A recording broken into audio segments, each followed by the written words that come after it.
Here at the Skordle 7-on-7 Showdown with Pawhuska's Matt Hennesy and quarterback Bryce Drummond. Bryce, and how's the competition going so far? It's going pretty good.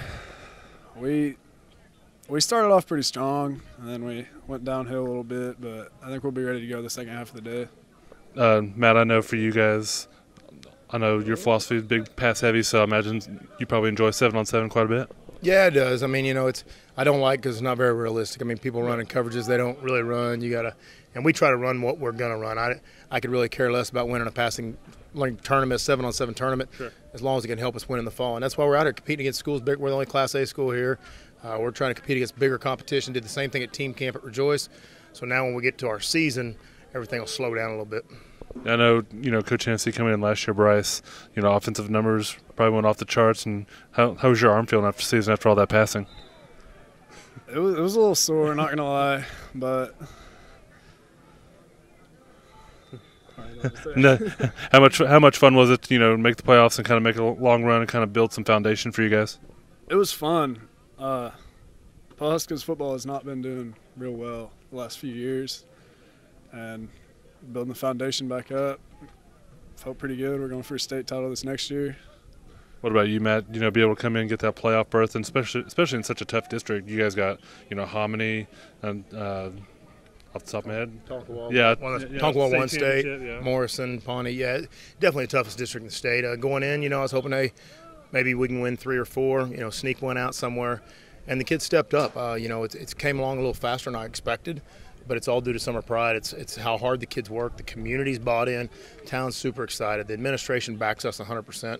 And now we didn't really have we had one senior last year, so now everybody's back and everybody gets it. They understand Summer Pride's completely different now. They already know what I expect. They know the program. They know the system. And so now it's just taking the next steps and trying to get that goal ball. Whenever you come in, you see a kid like Bryce who has obviously a lot of potential at quarterback. How fired up does that make you as a head coach? Oh, actually, he's getting that credit now, but he wasn't. He played guard as a freshman, and then he said he was going to try out quarterback. We had a couple other kids. I said, I don't know. I said, I just play the best kid. But in his defense, what he's done is he's gone to work. He got a personal trainer. He's gone to work every day and worked his tail off. To now he is that quarterback. Now I can send him out. He's going to be a Division I quarterback now, if he continues to prove at the rate he's been improving. What about the guys you have coming back this year? Obviously, Bryce leading the way at quarterback, but I have a lot of skill guys back too. Oh, there's no doubt. Easton Kirk's he's tailback, H-back, slash guy. He can do it all. Him and Cade McNeil were 2 of our top receivers last year. Back then, you got Mason Gilkey, who won 4 gold medals in state track meet. You got him outside Evan Fry, who won 3. He's at the other side. So we got dudes that can run, they can jump, and defensively, we got everybody back on defense, led by Hunter Reed, who led the state in tackles. Right. So it's going to be an exciting year. We can run, and our linemen have really come on. That'll be the big deal this year. We got one guy back that was hurt. We had a kid move in, so our line will be better than it was last year. So we're looking for big things from the Huskies. What about Bryce? All those skill guys that Coach just mentioned. How fun is it to play with some of those guys like Easton and all those guys? It's really fun because I can count on them to catch it, even if it's a bad ball. And I try to throw it in front of them, but if I throw it behind them, they adapt to it pretty well and get it and get yards.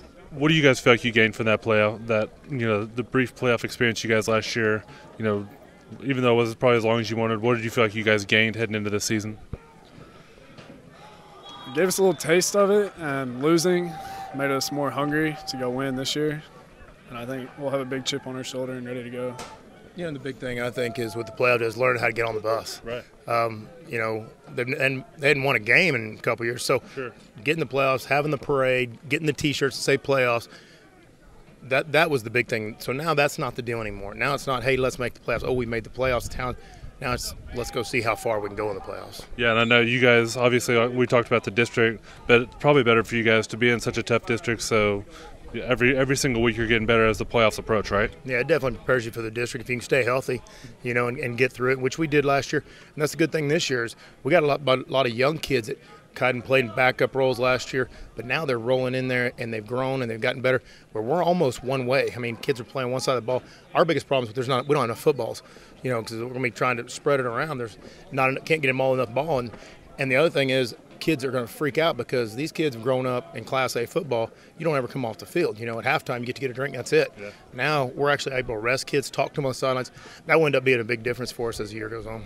How would you compare Pawhuska to Locust Grove in terms of being able to achieve that success so soon? It's identical. I mean, it's you know, we did the same thing at Muskogee. Bill Snyder did it at K-State when I was there. I mean, everywhere that's kind of been my thing is go take programs over like that. If you can get a town to buy in and you can get kids to buy in, then it all just happens. But it's the same thing. I've seen the town, the attitude of the whole town change. You know, along with we got a lot of with Pioneer Woman and all the other exciting things going on in town. Now you got something else for in-town people to get excited about too, and it has been. Town shuts down on Friday night. Everybody's at the game, and it's just a good time right now and a good place to be. Winning the state track meet and title. I mean, state track meet. Right. Basketball is going to be really good this year. We're going to be good in every. You know, that's kind of our deal now. Is fill the case. Let's do it in every sport. Very nice. What about Bryce? Summer plans? He's got to give you a week off. I mean, the state requires you to take a week off. So you got any fun plans coming up? Keep working. Don't let up. He's going to Manning Academy. He's got about 4 camps lined up. He's sitting there not telling you about those, but that's what he does. He just keeps working. There is no such thing as off season or as rest for this kid. What about you? You got any plans coming up outside of football, maybe the next week or two? No, I'll keep doing the same thing. I work with USA Football too, so I'll be gone for a week running the camps in Dallas doing that, and then I am going to Jamaica at the end of the summer though. So there you go. All right, Bryce Drummond, Matt Hennesy, thanks so much, guys. Appreciate it. You bet.